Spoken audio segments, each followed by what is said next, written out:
Hey guys, time for another great video. We have got some beautiful Mylar full of pinto beans, we've got some rotini pasta, and some rice. All this right here in this big old tub is rated for about 20 to 30 years. So long enough that if a bad situation were to go that long, I mean, you could build a farm in that time. I mean, 20, 30 years like that, that's forever in my opinion. So before I talk about how to do this and demonstrate it, let's show what not to do. And this is hotly debated. People say, no, I do it this way and I'm just fine. Well, great. It's not a good idea, mostly financially and with your time. This is easy, fast, cheapest, best. Just do it this way. But one is just, hey, mason jar, oxygen absorber. It absorbs the, 21% of air that's oxygen, turns it into iron oxide. And then you're left with a low pressure environment, no oxygen, sucks in the lid, there you go. These lids are only rated for 18 months, as you can see. So the only reason I put the pasta in here is because I had the jars and didn't use them for canning yet, like actual, like proper water bath, pressure canning. It turns out this pasta is too sharp. When you try to put it in these, it'll just bust right through the Mylar. And I bought some of the thickest Mylar that money can buy, so whoopsies, but I did want to preserve these a little bit, and I thought, let's buy me some time. I had some extra absorbers. But this just purely, it's super lazy, super quick, but the weight, the fragility, the fact that it lets light in, and the fact that it's only rated for 18 months, and then the fact that this jar weighs, weighs, but also costs like triple at least what these Mylar bags do. I don't remember what I paid for these, but had to have been $1.50 a piece at least, I think, even in bulk. So just don't do it that way. I mean, it's not like it won't work. It's not like it won't buy you a year and a half or more. It's not like some of the lids don't go 5 years, but it's just generally not a good idea. Then we've got, arguably even stupider, the dry canning. So I think the theory here is, and I did do this just to try it, and because I had these and wasn't using them, you put the rice in, and then you put it in the oven, I think for 225 or 250 degrees, one of the two. I'd prefer 250 because it kills something really specific. For an hour, I think. It basically kills any insect, eggs, bacteria, viruses that could be in here. Then you take it out very carefully with mitts, obviously, put the lid on, then essentially bake it for another 30 minutes so that you killed everything on the inside. Now that's kind of how they do like professional tuna and stuff, except it's at higher pressures and different temperatures, and that's meat and it's different and it's a little better than you can do at home. So the theory with this one is that it's not good because those levels of heat might damage the starch or the vitamins on the outside of fortified rice and start breaking down the molecules, and then the usefulness as a food, the amount of calories in it has gone down because you've already like combusted some of the molecules that your body would break down for fuel. So it's just generally not a really good idea. And like I said, this costs more and you get 18 months out of it. This costs less, you get 30 years. Why would you even can anything? Other than these jars will keep mice and rats out, but so will this bin. So I'll move on to how you do it, and then we'll break down how much it'll actually cost, and you will be shocked at, like a 3-month food supply, how little it costs. So what should you preserve long term? Well, it has to be something dry, preferably 10% moisture or less. So dried pasta, any kind of oats really, rice, and especially pinto beans, or really any type of really dry beans. What you really wouldn't want to ever do under any circumstances is butter or anything with any sort of oils inside, because the oils will break down, and I think like anaerobic bacteria can attack the oil or something. Just basically avoid oils. Unfortunately, that means brown rice is out because brown rice contains a lot of hydrocarbon chain molecules, as I would call them. So that's just the whole family of oils. The next thing you're going to need is some oxygen absorbers. Now, there's a lot of sellers out there of these. A lot of them lie about the number of cc's of oxygen that they can absorb, unfortunately. And a lot of them, and I mean almost all of them, sell in 50 packs. I don't want to do 50 of these at a time. I really don't. I don't have the space. I don't have the time. In fact, when you open it, you probably wouldn't even get them in there in the time. You'd have to have multiple people working on it. So the best vendor, not sponsored or anything, this is the only vendor I trust, and they've got quality products and good prices and good customer service and everything, is... Hi, future me editing this video here, I said the wrong brand for this entire section of the video. So you're about to see some very, very bad editing every time I mention the name. But you want to go to packfreshusa.com or packfreshusa on eBay. They're not sponsoring this video, I've just tried 3 other vendors and all 3 of them I had problems with their products. Now, Amazon and sometimes eBay is your source for absolute just terrible quality Mylar, horribly lied about products, cheap Chinese counterfeits and everything. They're both quite bad. Amazon's the worst between them. And like I said, you'll end up with like a 50 pack of these instead of multiple 5 or 10 packs, which is what you want. Plus they got the I didn't leak notifier right there. Within, I think, a minute, the thing will turn blue if it's in the open air. So they knew how to package these, and these are obviously vacuum sealed. So besides the big four, pasta, oats, rice, and pinto beans, what else can you do? Well, like I said, you can do navy beans, white beans, whatever beans you want. They're pretty dry. I've heard mixed results about flour. I'm not sure why. It looks awfully dry to me, but people said it just doesn't store well for some reason. I've had people pop open 7 to 10-year-old preserved flour, and it was just fine. So let's talk about the science here. What are we trying to prevent by putting things inside of a Mylar bag? Let me just use this as an example here. So you can see absolutely no light getting in. Ultraviolet light will destroy your food. It will degrade it over time. It'll break down the molecules, kill all of its any kind of surface vitamins. I think those are susceptible to UV breakdown, as are any kind of complex starches or really anything. Basically, sunlight will just burn your calories for you. So this Mylar is actually, I believe, transparent, but it has an aluminum layer on it. And this is, by the way, from really, really thick Mylar. I thought I still had an example of really cheap, crappy, thin Mylar that I've already had fail. But let's just say it would go this thick or thicker, in my opinion, to feel safe. So we're blocking light. Also, this particular grade of Mylar is rated for, I believe it's 1 cubic centimeter of air, or specifically oxygen, let through the material every year. Yes, year. With the oxygen absorbers in here, I think I put some 500s in here. You only really needed 300 for this side. Some of them I even put 2 in because there's a lot of like air gaps in the pasta. Any amount of oxygen that leaks into here is getting destroyed by the oxygen absorber very quickly. So I think these are pretty stable. Also, however much you're supposed to put in, I would go a little bit above just in case. Hi, it's me again. I totally didn't explain this the way I should have. All right, cc's is cubic centimeter and its amount of volume. This is a 1 quart bag. So 1 quart is like 946 cubic centimeters. We'll just pretend it's 1,000. The average air around you is 21% oxygen, so let's just make it a nice even 20%. If the bag was full of air and nothing else in it, no rice, no pasta, nothing, you would need to absorb 200 cubic centimeters of oxygen to get rid of all of it. So a 500cc absorber is overkill, right? I looked and looked and looked and could not find the answer to this at any manufacturer's website. Will a 500cc oxygen absorber absorb 500 cc's of oxygen, or is it big enough to absorb all of the oxygen from 500 cc's of air? They do not specify. So if you were to fill a 1 quart bag full of nothing but air, you would actually need 2 500cc oxygen absorbers. Now everybody says if you're doing a 1 quart bag of pasta, rice, whatever, you need a 300cc absorber. If they're referring to the volume of air that it can pull the oxygen from, that's only 1/3 of the bag. What's the air density of pasta? Do you just know that offhand? Me neither, and I don't feel like doing a water displacement test to find out. Now you fill a 1 quart bag full of rice, it's probably what, 10% remaining volume of air? That's like 94 cc's.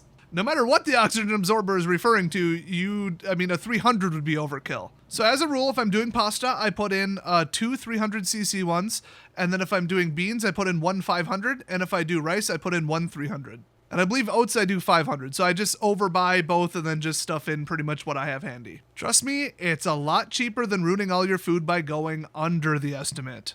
So we're stopping light, we're stopping water, which I don't need to tell you why water will ruin your food. We're stopping oxygen, and that stops, really, boy, I don't think viruses like oxygen-free environments, and I know bacteria don't. You have aerobic bacteria, which requires oxygen to live, and if it's suffocated, it dies, or bare minimum goes dormant. And then you've got anaerobic bacteria. They're not very common, but there's one that I'm sure you've heard of that you want to avoid, and that's botulinum. So does your area have botulinum? The answer is yes. I don't care where you live, the answer is yes. It is everywhere. I mean, I'll add a little asterisk, maybe no, but probably yes. So just assume it does, because of, it usually lives on like lake bottoms and obviously anaerobic environments, underwater, in sediment, deep into the Earth's surface. But then look how we distribute water in cities and wells and stuff and use irrigation. Yeah, it's everywhere. It's in everybody's soil pretty much. And that's every continent, every country, everywhere. So 1 teaspoon of botulinum toxin can kill like 100,000 people or 1,000,000 people or something like that. It's the most toxic substance on the planet, and it's the amount. It's the toxin made by the bacteria called botulinum. So it's called botulinum toxin, and the illness is called botulism. So absolutely nothing right here is stopping botulism. If this rice was infected with it, this is not going to do anything about it. With one tiny little detail, the way that you stop botulinum toxin, not necessarily kill the bacteria or the spores that it uses to protect itself, but the toxin itself is boil it in water for about 8 minutes. Well, there you go. Let's see. You boil these longer, you boil that longer. You should boil these longer, it depends. And you boil these longer. So there you go. Even if you had botulism in here right now, one, you should notice if it's the infection goes on long enough, because it will start to emit gas and blow up the bag. Now, what I said before isn't completely true. Botulinum bacteria will not replicate or do anything. They won't go out of their dormant state, won't break out of their spores unless there is about 35% water content. So less. There you go. Simple. Also, like I said, you boil them all, so you're pretty safe. And then it does, if it replicates and stuff, emit a gas. So you would notice, oh, this is no longer sealed correctly. If this is no longer sealed correctly, assume it was a piercing in the Mylar, or some kind of flaw or a bad seal, and you let oxygen in, and botulism should be not really the least of your worries. But you've got other bacteria and stuff you got to worry about. I would assume, hey, it's breached. This is going to be the last thing I ever eat, if at all, toss it. Emergency situation, that's one thing. You should be able to cook just about anything off, but I wouldn't risk it. You could get very, very sick. So the sheer lack of available water will stop any kind of botulism in these Mylar bags, just based on what you're putting in it. That's why a lot of people say, well, you can't take like a potato or a carrot or something like that. Take it straight from your garden, which is insane, right out of the soil. Are you kidding me? Potatoes are like the leading cause of botulism in some areas. And then just like throw it in one of these bags, like maybe dry it a little bit or whatever. I mean, if you're going to do that, get a freeze dryer or just straight up freeze it. Now that said, you do boil carrots for usually about 10 minutes. So, hey, just saying. One little caveat to that, most of you already know this. If you live above 1,000 feet over sea level, your boiling temperatures and times are going to be different, and it might not get to the temperature that'll destroy the toxin. Also, it takes about 250 degrees, and water boils at 212 degrees Fahrenheit. It takes 250 to kill the botulinum spores, which you got the spores, which have an outer coating. That's their dormant, travel state. And then that'll break down under the right environments, and they'll start replicating like crazy without protection if they're in the right environment, which includes no oxygen. And those spores are insane. As far as I know, they don't get killed by multiple forms of alcohol.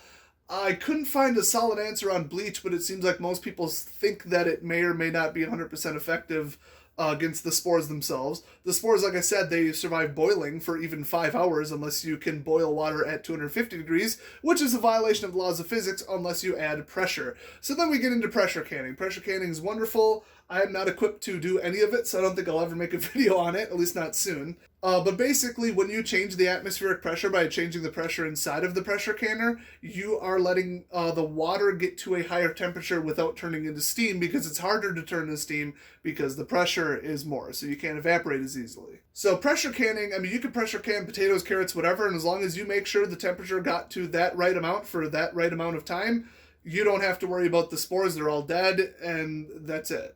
So that's wonderful, but, it's very slow, tons of energy. I mean, it's like hours on the stove in some cases. Or, you got to do it outside with a fire, and I wouldn't pack food outside. That's just not good. Speaking of that, let's go back to the Mylar. First thing you should do is put down a blanket or a towel or something like that. Now, keep in mind, your average washer and dryer won't kill really anything as far as viruses or bacteria. They don't get hot enough, and detergent is just not, it doesn't kill anything. It removes dirt. That's what it does. So unless you're throwing bleach in there, and even then, the densities are questionable. Or if you're washing your clothes with alcohol, which that'll dissolve the ink. So within reason, you're going to want to get a clean towel, preferably one that's never been used outside, because once it gets contaminated with dirt, soil, which could contain botulinum, you're going to want to just say no to that. Also, if you've ever worn your shoes indoors or in this living room that I'm in right now, I've done it probably once or twice, just grab my keys I forgot on the couch. Well, I could have infected the carpet. And how did the carpet get disinfected? I think it doesn't affect the spores, it only does the toxins. So basically just to absolutely limit your exposure to it, even though it's extremely dry inside of here, just put down a super clean towel, preferably a brand new one from the store that you only use for this. If you want to be super careful and just disinfect bacteria and viruses, even though the lack of oxygen should do it for you, you could get a little spray bottle of, pure isopropyl alcohol, just spray the whole towel, whatever. But since in doing what we're doing, we're killing everything in here, you don't have to have that sanitary conditions, but it's like, why not put in a little bit of effort? So I could see both sides. Also, let's just get this out of here. Tip number 1, buy in bulk. Oh, that is 50 whole pounds. All right, there we go. The best places, kind of, I'd say Sam's Club and Costco, which Sam's is a branch of Walmart. I'm talking America only, by the way. Aldi's isn't terrible, but they tend to be much smaller quantities, so then the price is worse, obviously. Nobody's ever going to beat Gordon Foods. And you might actually be able to, shop online if you register your account as a business, which is also free, by the way. So, once again, not sponsored. I just really like Gordon's Foods. So, I'll go by the prices, and this whole load, everything I got here pretty much was at Gordon's, except for tiny exceptions. But yeah, they cannot be beat on quantity and available quantity. They don't have any shortages or limits usually. I like them. They're the place to go. Otherwise, just go on, Google Maps, Google Business Search or whatever, and just type in bulk foods. Just see what's around. I mean, I had to drive really darn far to get to Gordon's, but it's worth it. Even with the gasoline usage and car miles, it's still cheaper to get it from Gordon's. So I just made a giant order, had it ready for me, and well, here it is. Alright, so the procedure here is extremely simple. Basically, this is one of the Mylar bags. You can get, 100 of these stacked up about that thick for not much. I mean, I'll break down the prices later in the video. I don't want to stomp on my own toes here. But you can see, pretty nice, pretty thick, pretty high quality. So we'll throw that down. I got the oxygen absorbers all ready. Have them counted, pre-planned, know exactly how many you're making. And you might be wondering what this is. This is, what is it, ladies? A hair straightener or something like that? I don't know. I didn't have sisters and I'm not currently married, but this does something to your hair, but it also does something to the Mylar. So you're going to want one of these to get hot. You can use a clothing iron, but then this one has, 2 sides to it. So if you want to, melt the Mylar like that, you just go like that. Whereas a clothing iron, you would need something behind it. It makes it really hard to probably burn yourself. Not a good idea. So if you can get one that has variable settings, a lot of these will run way too hot. So you can see I got this one on low. I would prefer that. Even on low, this gets a little bit too hot for the job. I'm kind of looking for a new one. I got that on eBay for pretty cheap, but you can get them way cheaper and have a way better selection. You can even buy multiple at your local thrift store. So look at Goodwill or some kind of, preferably because I don't like them, a different local chain. And then you can walk home with one for 1/10 the prices online and test it same day and get going. Obviously, it's going to take a while to ship these in, though. So basically, I'm not going to demonstrate it because it's a very time-sensitive thing, and I'd probably end up shooting multiple versions of it, so I'll just kind of simulate it right now. Basically, you take the Mylar, take some kind of sanitized, clean scoop. I like, coffee, insulated things, little cups, I should say. But if you have, an actual scoop, that's nice, too. Just have your, whatever you're scooping all set. Basically, if it hits the ground, don't use it. That goes for rice or whatever. Wasting 1% of it, trust me, it's better than, oh, look, it hit the towel. Even assume the towel isn't all that clean, because you never know. You want to go straight from the bag, which was bagged at a facility where they actually care about, health standards, unlike your house. And to get it into here without it touching anything. You can even wear some, whoops, I don't want to put it on the hot surface. You can wear some latex gloves or nitrile, whatever, plastic gloves. I don't find that necessary. I just douse my hands in alcohol beforehand and called it a day. So let's pretend I scoop. Okay, I tend to get a nice cardboard box or just lean them up against something, some piece of furniture, and now they're all sitting upright with a couple pounds of whatever, rice, beans, whatever in them, and they're all set, counted to make sure they're good. That's when you want to bust open these. So you can see there's a little tear tab on here. You would tear it and just go, because these will be depleted within about a half hour to an hour. So you have got to go. So then you'd say, okay, this is all preheated, let's go. Last thing, open that. And then, I guess, yeah, I'll burn a bag on this. I own quite a couple. Once it's full and the oxygen absorber is in there, you want to shake it, make sure it's settled, it's all good. Make sure the oxygen absorber won't get caught in the crimp here. And that's all it takes right there. And I'll show you what happens if you leave it on there too long or if it's too hot. And I don't trust a seal that looks like this. There we go. Oh, it might not have gotten hot enough. Let me crank it up just to do this wrong on purpose for you guys. But you can tell that is one heck of a seal. If I were to try to break that right now that it cooled down, it's... Oh, man, I mean, I'm a strong guy. I know for a fact I can just barely do it. But... Oh, there it is. All right. Oh, I actually broke below it. All right, there you go. Well, so you're not going to break that seal. Once it melts, it melts. The other thing is, I tried to look up if the fumes coming off of slightly melted Mylar are bad for you. Boy, even the original chemical filing that was required by the people who invented it is very vague. I wonder why that is. So I don't trust it. And by the way, you can cut these down, strip them, and reseal them too, by the way. There we go. Let's see if I can do this wrong. Here we go. But yeah, it gets a little plasticky and fumy, so you want to do this in an area that you can vent later or leave for a couple hours while it vents. Wow, I am really good at not doing this incorrectly. This is amazing. I'll let this heat up a little bit. Well, in the meantime, I sealed it up correctly. You can check the quality of your seal after letting it cool down for about a minute or two by just having a little air in there and just... Oh, look at that. No, I didn't seal it correctly. Wow. That's what I get for rushing it, doing it on the wrong heat, and trying to do it wrong on purpose. So yeah, somewhere in here there's a break.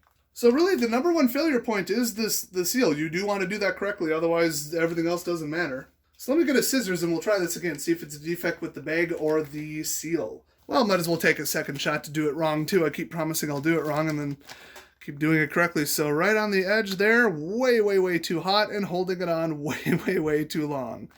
There we go. It should start to curl. Boy, I'm not sure if I'm going to get it to do it today. That is so funny. But if it starts to curl over, you got it too hot. So let me just seal this one up, blow a little bit of air into it, and see if I did it right this time. You don't want it to stick, you don't want it to burn, you don't want to see smoke, that's for sure. All right, last little bit here. There we go. Last time I might not have let it cool enough, so... Give it a couple seconds. It should be cool to the touch pretty quickly. I mean, obviously, the thermal capacity of a thin layer of Mylar plus aluminum is not much. But, ooh, it gets toasty. I mean, that's got to be 200-300 degrees at least. I mean, I have no idea, but it's up there. So, there we go. That is a perfect seal. Heck, let's see if I can pop it. Just to show off how good this seal is, I'm going to lean on this with the majority of my body weight. Oh, man. I'm tempted to step on that. And by tempted, I mean I'm about to do it. Oh, this is going to be so loud if this... Yep. Okay, well, obviously I'll make that a little quieter in editing, but yeah, that just about blew my head off. So yeah, that can take... That's probably half my body weight, about 100 pounds on there. And you can see it didn't actually break the seal, it broke below it, once again. So...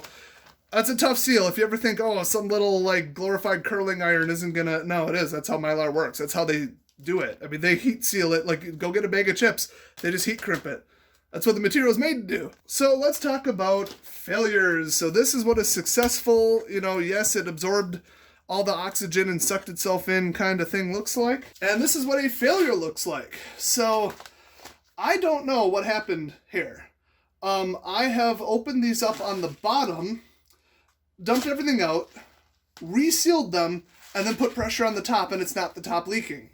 I have also cut it open and thought I had a dud oxygen absorber, which a lot of them you buy online are duds, by the way, if you don't get it from... Just throwing that out there. I've had whole entire shipments of duds. I was pretty pissed. And look at the reviews, by the way. You'll see it. Of, like, literally anyone but them. But, yeah, I've cut it open and then had the oxygen absorber out for 30 minutes, and it got extremely hot, which means that it hadn't been depleted yet, and because it's basically iron, little particles of iron rusting / burning, oxidizing very quickly within an hour, it gets pretty hot, about 120, 130 degrees to the touch. So you put your fingers on it, and you're like, yeah, okay, it's working. Well, then why didn't it work in here? My only other thought is, well, do I have an area in my living room that has no oxygen? It's like an all CO2 or all nitrogen zone? I doubt it. was tempted to put on a ceiling fan, and I don't know, but just I find that very, very hard to believe. It's not like I was like inflating these with my lungs. If anything, you should push most of the air out right before you crimp it. So I don't know what failed with this, because if there was a little microscopic tear, like I accidentally, got the scissors too close or something, or hit a fingernail on here or whatever, and there's a break in the Mylar, and that's the reason it's not sealed, the oxygen absorbers should have already been depleted. So I don't know what keeps failing on these, but it's only about 1 in 20 bags. So you got me. I thought, okay, maybe I buried the oxygen absorber so far into the rice that it couldn't absorb the air that was up higher. I kind of doubt it because of the shape of rice and how it sits. So I tried taking the ones that wouldn't seal correctly and shaking them like this. And then I tried resealing it with 2 instead, and still it didn't really lower the failure rate. So if anybody has any idea what's going on, it baffles me. It seems to violate the laws of physics. But if your bag looks like this, try again. Also, I've noticed that certain experiments I tried with other foods, the foods themselves must have some kind of evaporating oxygen or some compound that's oxygen rich, or like a nitrate. I don't even know. I mean, my chemistry knowledge isn't that great. But I think the food itself seemed to overwhelm the oxygen absorbers, and 100% of the ones that I did of that food would not suck in correctly. And I thought it was a volume thing, so I just, as an experiment, I threw 4 of these in, okay? That is overkill. These are 500 cc's a piece, and this whole dang thing is almost 500 cc's. It's like a liter, basically. So half a liter worth of oxygen when it's only 21% of the air, that should be no problem, especially with 4 of them in there. No, still didn't do it. So I don't know, run small batches, test it out first, see how it goes. Keep making your technique better, check the seals. Another thing is you can kind of overload these at first with a little layer of air, just a little bit. And then with the rice in there and underfill it a little bit, check your seals by just pushing on it. And before the oxygen absorber has time to work, you'll be able to see if air is leaking out of here or not. The other thing you could do is, I guess, put these in a little water bath and squeeze them and just watch for bubbles. But I've learned to rely on my seals. They're pretty good at this point. I think I got the technique down. But yeah, this being too hot or not hot enough is a big thing. But if you just run a couple, demos, it's like, yeah, it seems wasteful, but I want to know that mine are 100% perfect before I put them away for 30 years. It's good to do a couple practice ones and verify that your melting technique and everything is perfect. Now, the last thing is always write on it what it is. So I've got enriched long grain white rice. Then July 9th, 2020 is when I bagged it up. It scarcely matters. I mean, are you really going to think, oh, well, it's been 19 years instead of 20? It's like, at a certain point, you can either afford to replace it just out of safety, just in case, or it has been a disaster and it's probably not 19 or 20 years from now or 30 years from now. This is kind of just I'll get it out when I need it kind of thing. Now, that said, there's 2 philosophies on, okay, should I rotate it like I do with canned foods? Because canned foods are usually good for like 3 to 5 years. Should I start eating the oldest stuff, even if it's a year past, whatever, we know it's still good in most cases. Should I eat that, rotate it, or when it's near expiring, eat it, and then keep buying new stuff and then just have a big reservoir? And should I do that with like this rice? I'd say no, this should be the absolute last thing that you eat. If I was completely out of rice and I eat it all the time, cook with it, multiple different dishes, all my favorite recipes have rice, would I ever slice one of these open when let's say it's been 5 years? No, it's still got 25 years on it, in theory. I mean, I'll go buy rice at the store. I can buy it right now, This is emergency only. I don't see a reason to rotate it. 20, 30 years, why would you even rotate it? So people say, oh, it's wasteful. Well, not really. I mean, I've seen these being sold at auctions when people die. It's an estate sale. They died, and they're like, we found a bunch of emergency food rations. They're all marked this and that, whatever. And people are like, I know what that is. They're checking the seals, looking at it. Looks good, smells fine, whatever. I'll buy it. This stuff, it's either going to expire after 30 years or it's going to get eaten in an emergency, and that's that. Now, if you're one of those, no, save the planet, people in Africa are starving, whatever, okay, maybe eat it after 10 years and rotate it. I mean, it's not that expensive for more bags. And then you don't lose the money on the rice. So one last tip is with the pasta especially, or even with the rice, I'll take the nutrition facts off the bag, knife it, and either put it inside of that big tub you saw before, or if I buy individual boxes of pasta, which I don't recommend, it's cheaper to get the big bags. But even then, sometimes I'll cut off the back and it has the cooking times and the exact nutritional facts. Rice and pasta are pretty predictable, but if you want to know the exact calorie amount or whatever, I mean, I say just eat what you want to eat. But if you want to avoid losing weight in case of an extended emergency situation, or really ration stuff out and kind of cut it close with like maybe 1,700 calories a day, and that's all you want to cut it off at exactly that, the calories per weight and per volume will be on the nutritional facts. So you can just knife it, stick it in here with it, make sure it doesn't get sealed in the top, and then seal it. And I've done that. Cardboard and plastic don't really seem to interfere with this. They aren't notorious for breaking down in any way, especially with no oxygen. So the last topic is storage. Let's head down to my basement. All right, so right here we've got the two major ways of storing it. So we've got this Sterilite, also I guess Rubbermaid is an option, bins. I think this is like 40 quarts or something. It's absolutely huge. So you can tell it's, pretty sturdy. It's not like I've never seen a rat chew through something kind of like this. Those clear ones, those cheaper Sterilite ones, they can kind of get brittle, and I think a rat could get through it. But yeah, really putting it in a container at all instead of just the Mylar is just mouse and rat proofing. That is really the beginning and end of what you're trying to do there. So in this bin, you could just store so much more. You got more options for, let me scooch it here. More options for space, and as you can see, I got creative with the geometry, didn't overpack it. It's pretty tough. It's got handles. It's just wide enough to carry, and it's not too heavy. So I like that. Almost everybody else and every guide I've seen says, oh no, use these food grade buckets or whatever. That bucket can probably store half, if that. It weighs a lot more, and it costs about the same. So in other words, it costs double to store the same amount. And this is just unfriendly. I mean, it's full of rice instead of pasta, but oh man, that's got to be 25 pounds at least. So let me pop this open and I'll show you why I don't like these. Now, there is no way in hell a rat's getting through these, by the way. But you could just invest in rat traps, just saying. Alright, so as you can see, nutrition facts in the bucket. It's always nice. Cooking instructions, all kinds of ratios and stuff, information. That's always good. Why not throw it in there? But boy, those just don't stack in there very well. I mean, look at this. It's the size of the bucket. I mean, there's so much wasted space. I don't like doing it this way at all. Yeah, the buckets are tough as nails, but these are hard to find. They usually, at every major hardware store, only have like 5 or 10 of these in stock, I've noticed. Might be different in your area.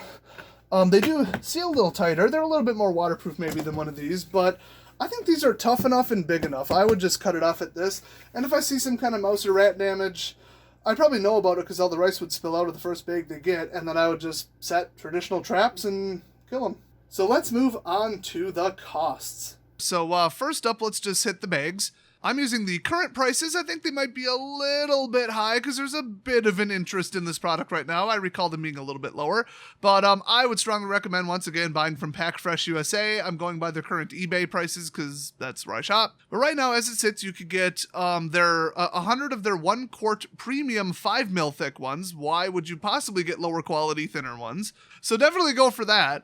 And then you also get 100 300cc oxygen absorbers, which is an appropriate amount for a 1 quart bag usually. It's cutting it close when you got the air gaps in pasta, but I haven't really had a problem with it. If you want to be like super safe, just get another 100 of the 300s and then just like double throw them in or whatever. It's not really necessary, but it can't hurt. And 1 cubic centimeter of air is going to make it through the Mylar per year anyway, so you might as well go a little over. Now that said, they wouldn't sell these with 300s if they didn't work, so if you go that route, it is $55 for 100 of each together in one purchase.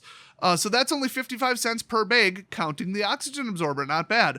Now, if you were to get 100 of the premium 5 mil thick 1 quart bags just by themselves, that's 36 cents a bag. And then if you were to get 500cc oxygen absorbers, just to go a little bit over and just buy them separately, they're about $27.42 for 100 after shipping. So 27 cents a piece. So you add that up, it's 63 cents instead of 55 cents per 1 quart packed unit. I just throw either single 500s or double 300s into every pasta one I do just to be safe. Like I said, I did a test with 300 cc's and Rotini pasta in a couple bags, like 20 of them, and they shrunk just fine. So, maybe I'm just being paranoid. But if you were to fill one up and then cut it open, 10 years later, cook the contents, and well, now you still got a bag, you could reseal it. So, you should probably have a couple 100 extra oxygen absorbers just to reuse the bags. Now, that said, if you don't have very specific things that are very specifically dried and prepared to put in it, what's the point? So if it's an emergency scenario, a Mylar bag isn't going to be of really any use to you. Well, unless you bounce sunlight off it to signal an aircraft. Now, okay, somebody's gonna get mad if I don't say it's not that hard to grow beans in your garden and then home dry them in the sun and then put them in there, and they won't be anywhere near 35% or even 10% water. Okay, cool, I guess, but honestly, dry beans in the open air, you could probably just put them in like a jar that's barely airtight and they'll last all winter, so. But in case of like sealing mistakes or, you accidentally cut something and then you gotta like cut it lower and reseal it again, it's just nice to have more oxygen absorbers than you need. So I would order a little over, but normally I just had like the 50 cents per bag number in my head, and it looks like at 1 quart it's about 55 cents. So if you just want to kind of round down, it's 50 cents. And like I said, I think outside of the whole COVID-19 / hurricane season / rioting and political issue scenario in late 2020 here, I do recall these being a little bit cheaper. Could be wrong though. Now, believe it or not, I just checked what I paid in May at another vendor that I guess I won't name, but their products are not great. They're not terrible, but they're not great. A lot thinner, cheaper Mylar, let's put it that way. I had some issues getting them to seal properly, a lot of failed sealings, just a lot more time and effort, and wasted absorbers, and they sent me at least 1 or 2 packs of 100% dud already unsealed absorbers, so that was nice of them. But I paid for 25 1 quart and then 25 oxygen absorbers, $20. And I just checked, they don't currently sell quantities above 25. Also, since I last ordered, they added $9 shipping. Oh my God, that's above $1 a bag. Do not buy from these people. And let's just say I've heard from others that if you're going to go on Amazon instead of eBay, there is almost nothing but counterfeits, fake Mylar, 1 mil thick. They're lying about the materials.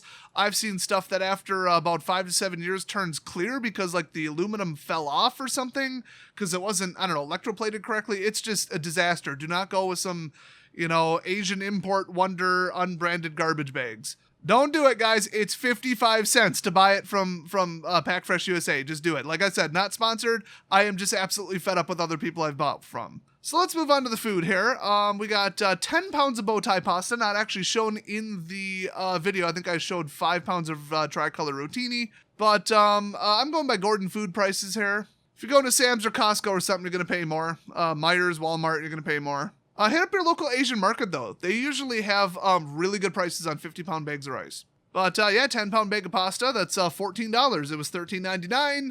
I don't remember if there was tax or not, because I think it's classified as an ingredient. Sometimes it is, sometimes it isn't. Depends what state and country you live in. So we're just going to pretend it's all tax exempt, because it probably is. And also, it was $13.99, but we don't play those games on the channel, so $14. So it's 200 calories, 80 servings, so that's 16,000 calories total, which is quite good. But after rounding, it's 1,143 calories per dollar. So, 16,000 calories sounds like a lot, but an average male doing pretty hard-ish work, moving around a lot, chopping wood, just walking around, scouting, hunting, whatever, not swimming or running a marathon or anything, you're looking at about 3,500 calories per day. Sitting around doing as little as humanly possible, like stuck in a jail cell, you're looking at like 1,500. Maybe 1,700, depends on, how tall you are, your overall build, your muscle content, that kind of stuff. But an average adult male, 6 feet tall, I think like 180 pounds if they were working like at a car dealership where it involves,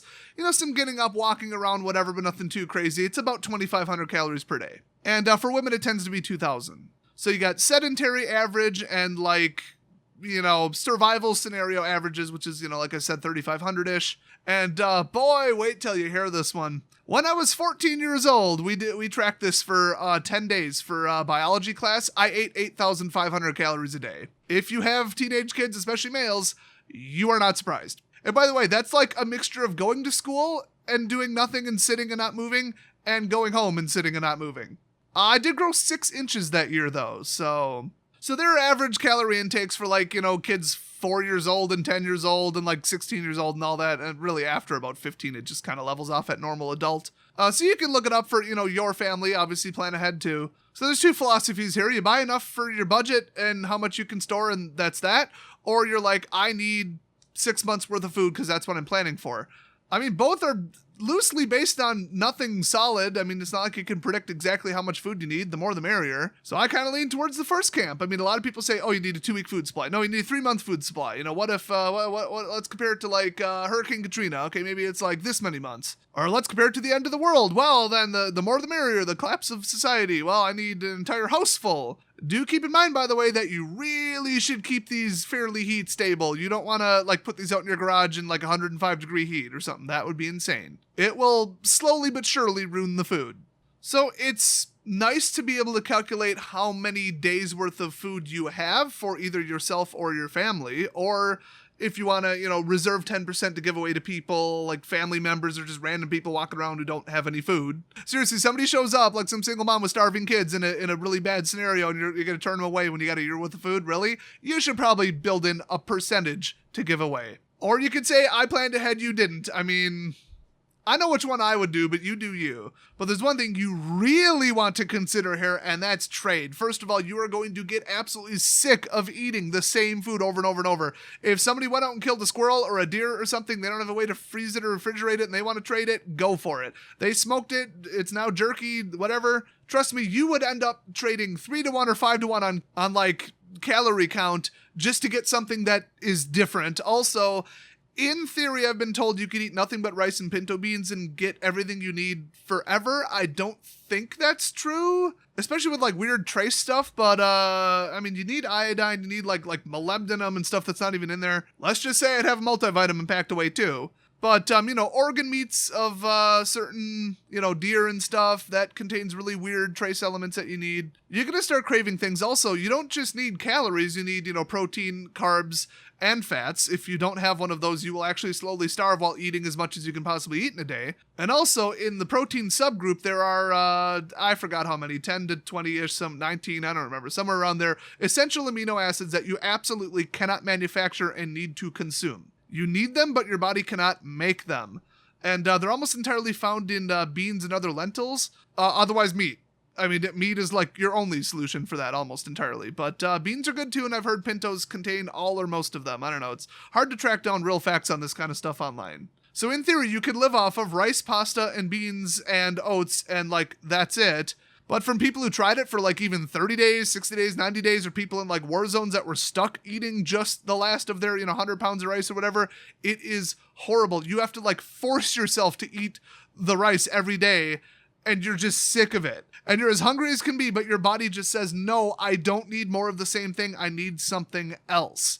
So if you're going to say, I'll just push past it, all the food fatigue and flavor fatigue, maybe not. I mean, trust me, if you do, you won't want to. Let me put it that way. So you might want to reserve some of this for trade and have it separated off, counted. And if you're sitting there on just a mountain of food, you have no idea how many days it'll last, and somebody now wants to trade with you, you might want to do this math ahead of time. That's why I'm running these down, and especially, obviously, the price. The price is the most important thing to you right now before the disaster happens, because you got to buy the food. So with that explanation out of the way, let's jump back to it. So 10 pounds of bow tie pasta, $14, 200 calories, 80 servings, 16K calories. I shouldn't say that. Technically, calories with a capital C is already kilocalories, kcals they're called overseas. Hey, I get international viewers on this channel, so I'll say 16,000 calories, American calories. And that's about 6.4 days worth of food if you're burning 2,500 calories per day. And that's the benchmark I'll use. So Tricolor Rotini, which the stuff I bought, I verified, is actually not just food dyed to look pretty.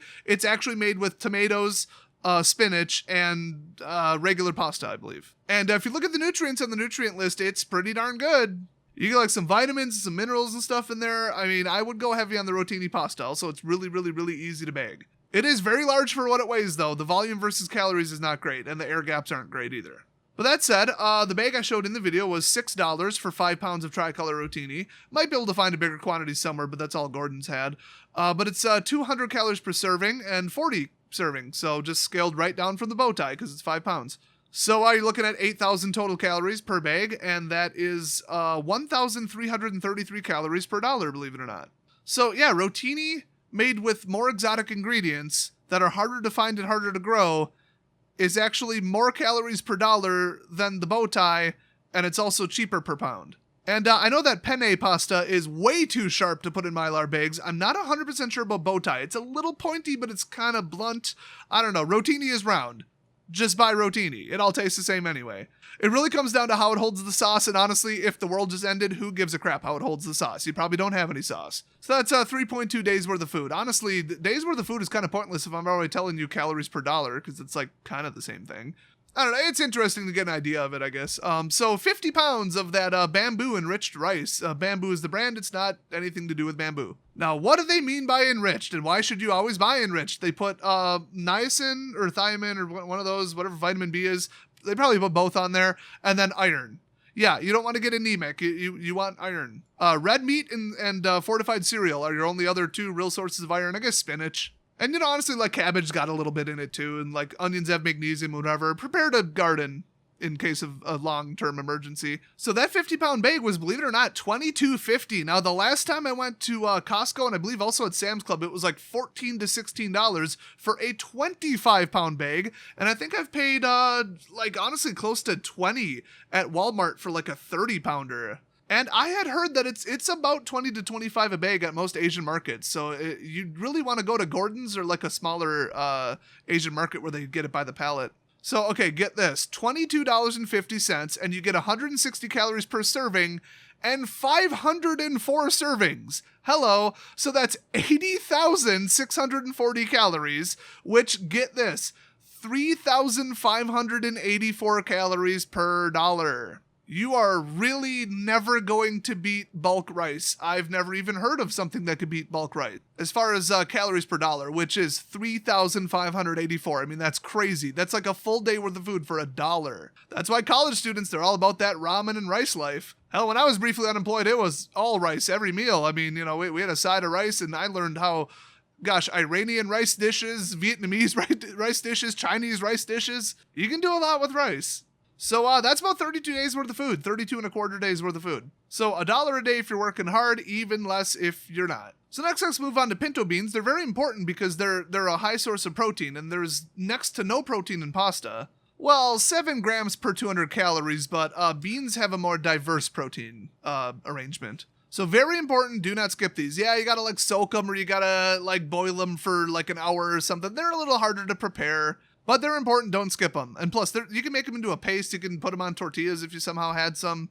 They go with everything. You can put them on a deli sandwich and be like, oh, pinto bean mash. That's actually pretty good. So $5.50 for 4 pounds. And it's 120 calories per serving, 51 servings. I don't know why they can't just call it 50. I guess it just worked out that way. So the total calories for the whole bag is 6,120 calories, which is 1,113 calories per dollar. So, yeah, the pasta and the beans are almost the same, believe it or not. And if you bought smaller quantities of rice, they actually land right about there too, believe it or not. That's why I buy them by the 50 pounds. And oats are about the same, believe it or not. So Quaker Oats, we had the 2-pound, 10-ounce little cylinders there. They are $4 a piece. 150 calories per serving, and 30 servings, which is pretty good for 2 pounds and 10 ounces. Very, very dense, which is weird because they feel light. But yeah, total calories per cylinder there, it's 4,500, which is 1,125 calories per dollar. So if you want to think, okay, losses, maybe spoilage, ripped bags, a mouse got to some of them, whatever, you can kind of just round down a little, 10%-ish and just say across the board, everything but rice, 1,000 calories per dollar. If you just kept that in the back of your head, you'd be good to go.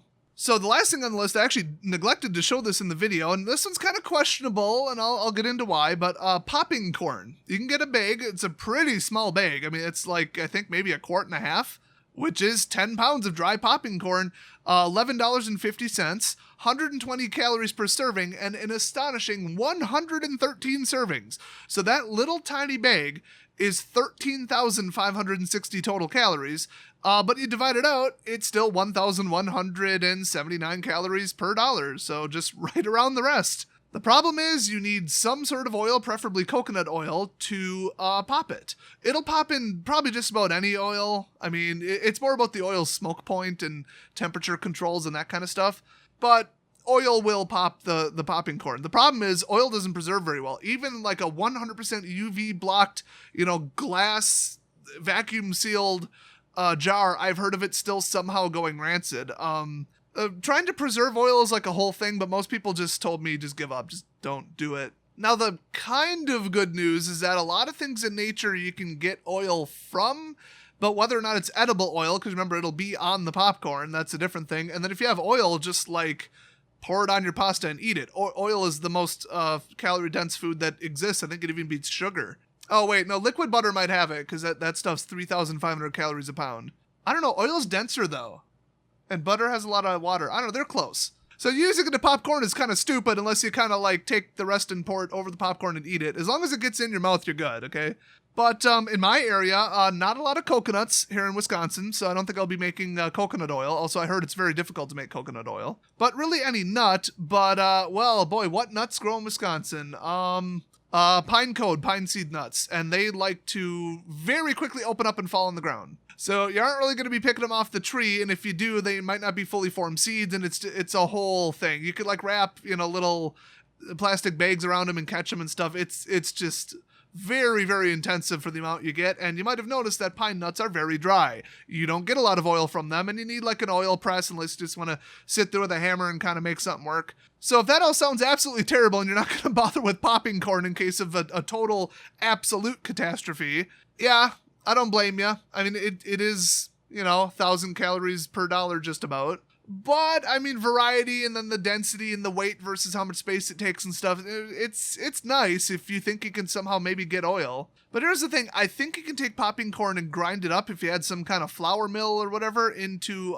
cornmeal. So theoretically, with just like a hammer and a flour sieve, you might be able to make it happen. I mean, I know the proper way to do this because I've seen it, but the whole like emergency, this is all I have way to do it, I don't know if I've ever heard of anybody trying that. But honestly, worst case, I think you could probably take popping corn and just boil it in water and make something that resembles really disgusting corn paste out of it. It's going to be pretty hard. A lot of starches ain't going to be great, but it's like whatever, it's edible. So, I mean, compared to, oats where you can just add water and eat them and that's what you're supposed to do, popping corn wouldn't be my first choice. But, you want to do 2-3 bags of it, I did.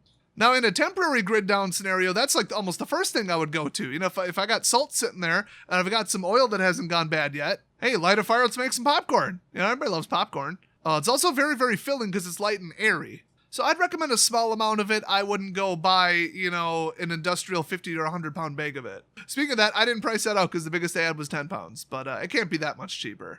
Also, I heard some conflicting reports on the amount of water that's actually in popping corn because it's like steam on the inside that makes it pop. But it's on the inside, so would it be even, accessible to a bacteria through the shell? Everything I saw seems to indicate you can't exactly count on this for 30 years, but nobody really knows how long you can preserve it in a Mylar bag with an oxygen-free environment. So that's the breakdown.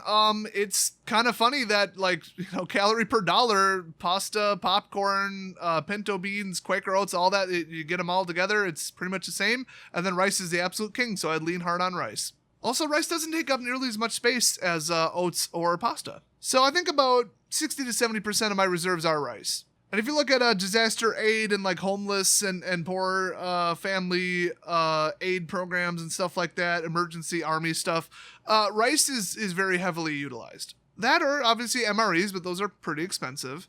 They don't have the longest expiration date either, but a lot of them go way past, obviously. And honestly, a lot of MREs are either just like pasta or rice based, or they're freeze dried. So let's talk about freeze drying. Freeze drying is the ultimate food preservation. It is amazing. You can freeze dry just about anything. You could take a burger patty, freeze dry it, and it's good for just about forever. I think legally I have to say 15 to 20 years, somewhere around there. I don't know. Smell it first. Consult the guide that came with your freeze dryer. But yeah, the cheapest freeze dryer I've ever seen, I think, is like $1,800 to $2,000 if you want to really compromise on like capability, volume, space, noise, reliability, maintenance, everything. If you want like the worst one ever, like literally getting one in America without just like going to China for some super sketch one, you're looking pretty expensive. For an absolutely ideal, not industrial grade crazy like commercial kitchen, but like really high end residential, you're looking upwards of $4,000 to $5,000. But that said, you get anything, like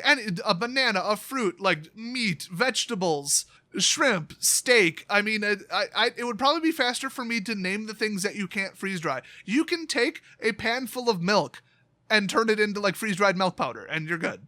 I said it right the first time. A lot of us folks in Wisconsin say milk instead of milk. Anyway, I think I've seen people do like mashed potatoes. I mean, you want the most amazing variety of food.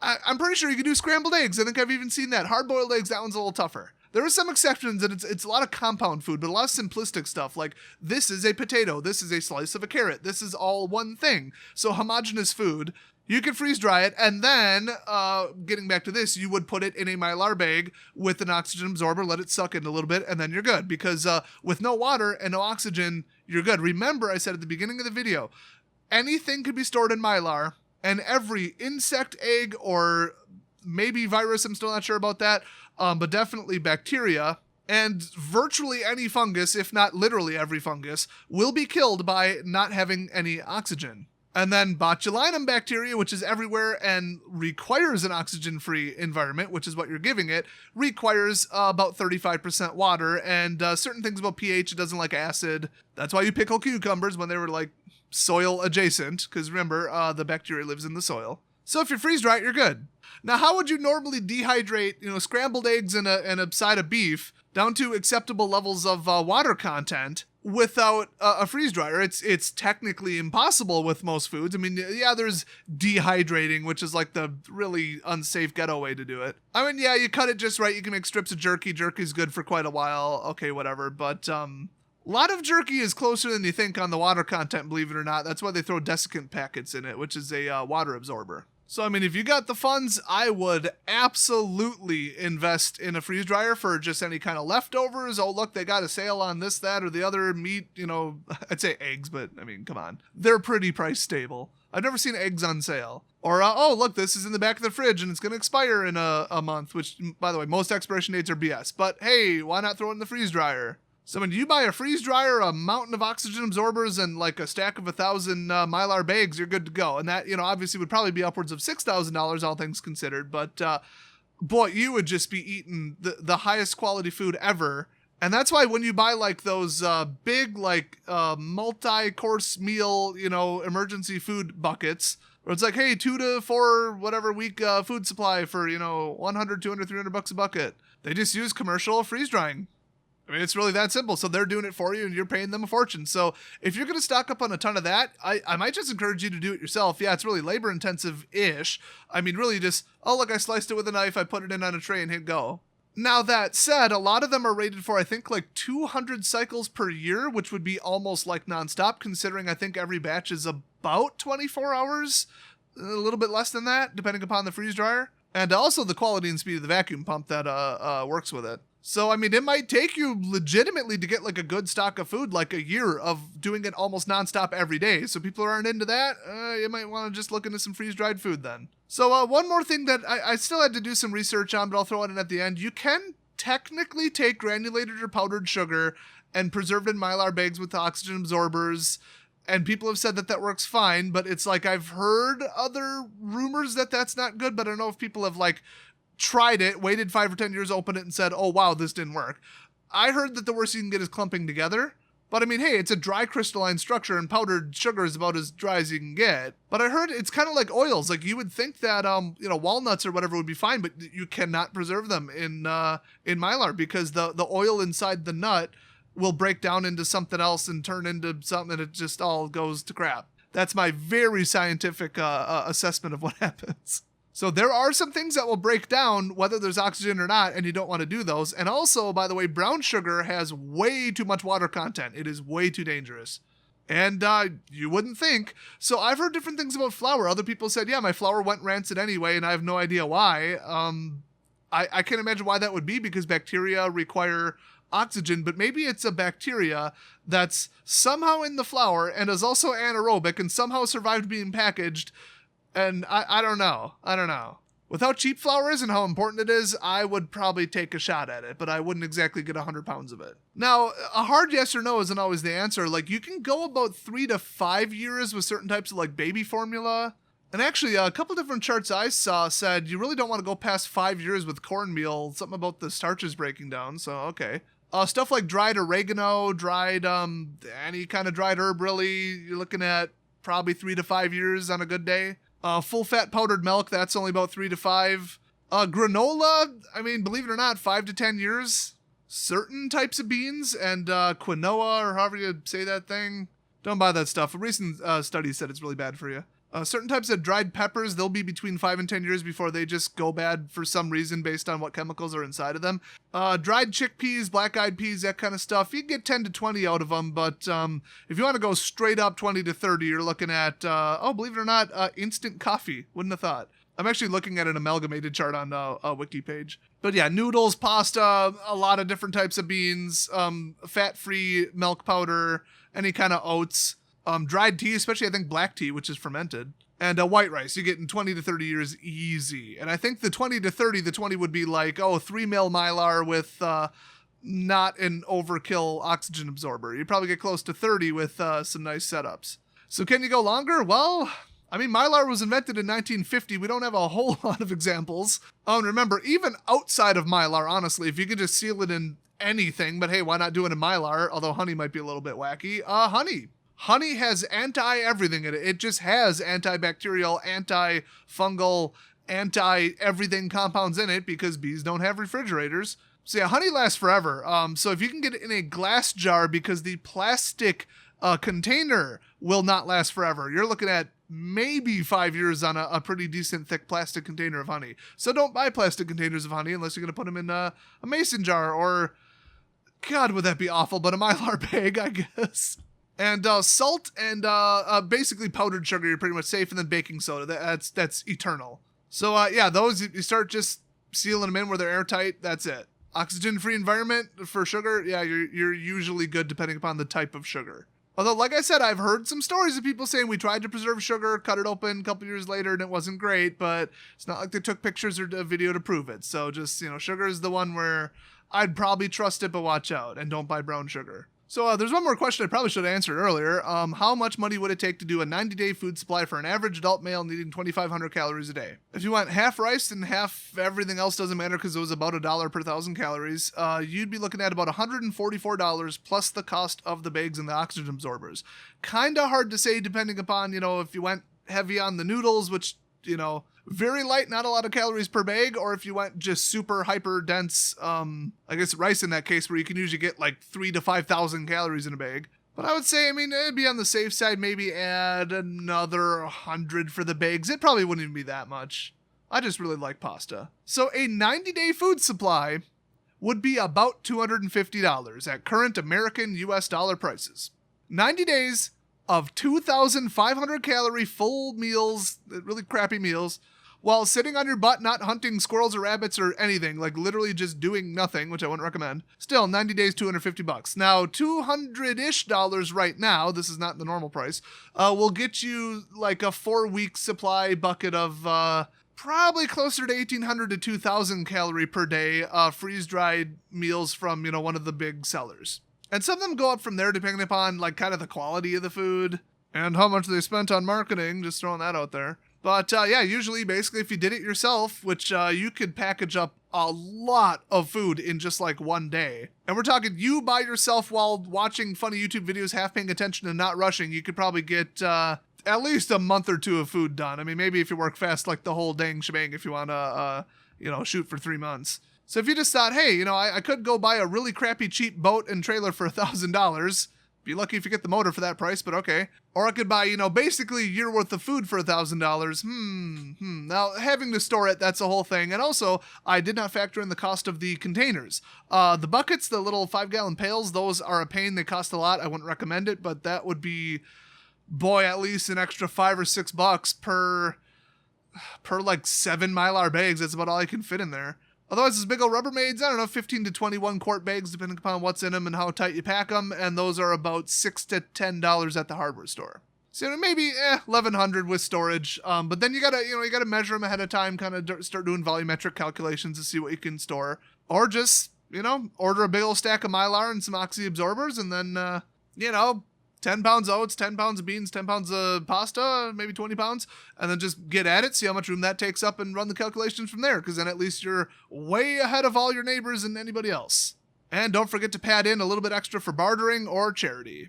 So I think that concludes the ultimate guide of everything you ever could possibly want to know about Mylar bags and food prep. I wanted to put it all in one video, extensively cover every topic, every pathogen, every reason why, the chemistry, the science, the physics, everything. Because to get this knowledge, I had to consult about 7 different websites and like 10 different YouTube videos, and you just shouldn't have to do that. So here's your little mini documentary and just how to do it all in one video. So if this helped you, hey, post it on some kind of social media, send it to your friends. Then if your house burns down because of a hurricane, I don't know, that doesn't really make sense, but it's been known to happen, then you could go bum some food off them. So there you go. So going over my notes, I guess I can't really say this is a safe thing to do, but it's better than nothing. Let's put it that way. Multivitamins, medications, some of them. Like I said, this is not particularly safe. They are not kidding about the expiration dates on these types of things. And a lot of copper jacketed instead of pure lead or brass jacketed ammunition, like 22 ammo. You can also preserve that in oxygen-free environments and it won't oxidize. Obviously, it's in the name. So you can throw all that in Mylar too, and it's a better shot at preserving that kind of stuff than just what it comes in. Let's put it that way. Legally, I have to tell you not to take any medication past its expiration date because it is dangerous. And like morally, I will tell you it is dangerous. But in a really bad environment and you need the medication to, you know, not die, let's just say if you had some of it in Mylar, yeah, you'd be a little bit better off than just a pill bottle that wasn't climate controlled that you open every day. So that's the last of the facts. If I missed anything and you're a Mylar specialist or whatever, or you know, I've just neglected to mention some cool tip, leave it down in the comment section. I'll put anything I critically missed in the description of this video or a pinned comment written by myself. Otherwise, thanks for watching. Definitely check out the other content on this channel. It is very well made and very important, in my own opinion. And hit subscribe for more information that could save your life. Take that, other YouTubers who do dumb stuff, as I literally talk about my other 3 channels. But anyway, thanks for watching. I'll see you guys next video.